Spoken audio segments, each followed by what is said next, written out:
picture-perfect wedding, a powerful judge, a respected pastor, a marriage that seemed destined for greatness, but just 24 hours after saying, "I do," one of them would be dead. What happened inside that luxurious honeymoon suite? A confession, a struggle, and a fatal fall. Don't forget to like this video, subscribe to the channel, and turn on notifications so you never miss another chilling crime story. Pastor Dion Waverly, 36, was a well-known religious figure in Houston, Texas. He led the New Light Baptist Church, a thriving congregation with thousands of followers who viewed him as a spiritual guide, a man of faith, and a beacon of morality. Raised in a strict Christian household, his parents instilled in him strong values, discipline, purity, and an unshakable commitment to God. By 19, he delivered his first sermon. By 30, he was one of the most respected pastors in Texas. He often preached about the sanctity of marriage, the importance of waiting until marriage, and the dangers of premarital intimacy. And he lived by these words. Unlike many men his age, Waverly had never been married. His relationships never went beyond courtship. He believed God would bring him the perfect woman, and when he met Judge Sah Caldwell, he thought his prayers had been answered. Sah Caldwell, 34, was a rising star in the legal world, a federal judge known for her sharp mind, discipline, and unwavering determination. Born and raised in Dallas, she came from a middle-class family that prioritized education and success over everything else. Her career was everything. Relationships? They could wait.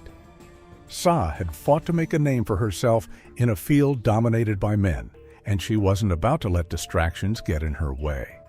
She was a woman who commanded respect, whether in the courtroom or in her personal life. But behind the power and prestige, Sah carried a secret, a medical condition she had been battling for years, something she had kept hidden, something that would ultimately play a role in her death. Their paths crossed at a charity gala in Houston. He was there as a guest speaker. She was being honored for her contributions to criminal justice reform. Witnesses say their chemistry was instant.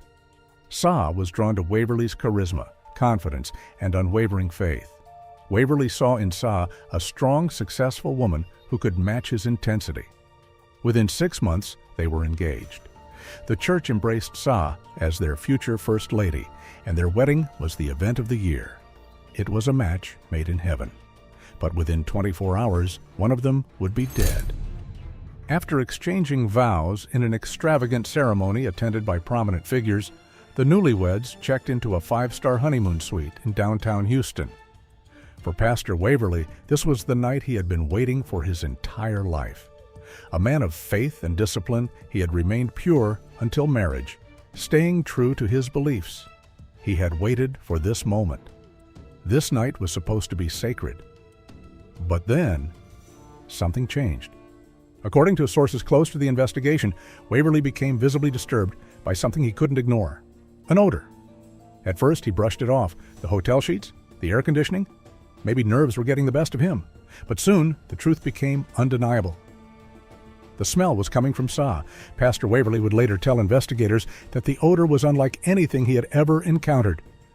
I tried to ignore it, but it was overpowering, unnatural. I knew something was wrong. And then Sah confessed. For the first time in their relationship, she told him the truth. Her past, her many past lovers, over 50 men, politicians, attorneys, businessmen, even fellow judges.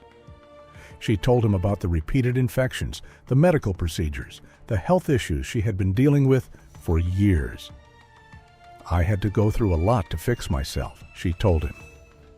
Pastor Waverly froze. The woman he had married was not the woman he thought she was. He had built his life on purity. He had waited for someone he believed was equally committed to the same moral standards. And now, that illusion had shattered. Waverly stepped back, disgusted, betrayed, repulsed.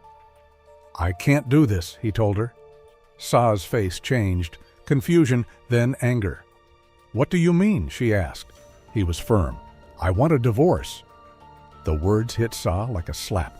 Just hours earlier, she had said, "I do." She had given him her truth, and now he was throwing her away. She blocked the door, refusing to let him leave. The argument escalated. She grabbed him, screamed at him, slapped him across the face. Forensic evidence later confirmed defensive wounds on Waverly's arms. Waverly pushed her away. Too hard. She stumbled. Her head hit the sharp edge of the nightstand. And just like that, Sah Caldwell, the fierce, powerful judge, lay motionless on the floor. Paramedics arrived, but it was too late. Sah Caldwell was pronounced dead at the scene. Pastor Dion Waverly sat on the floor, shaking, still wearing his wedding ring. Police took him into custody. He confessed everything. Prosecutors charged him with manslaughter. But was it really self-defense? Or did Pastor Waverly's disgust push him to violence? And the biggest question of all, did Sah Caldwell deserve what happened? Or was she the real victim in a cruel and humiliating betrayal? That wraps up today's case. Thank you for watching and being a part of our true crime community. If you haven't already, subscribe and turn on the notification bell so you never miss another chilling crime story. We have plenty more mysteries to uncover. Stay safe, stay curious, and I'll see you in the next one.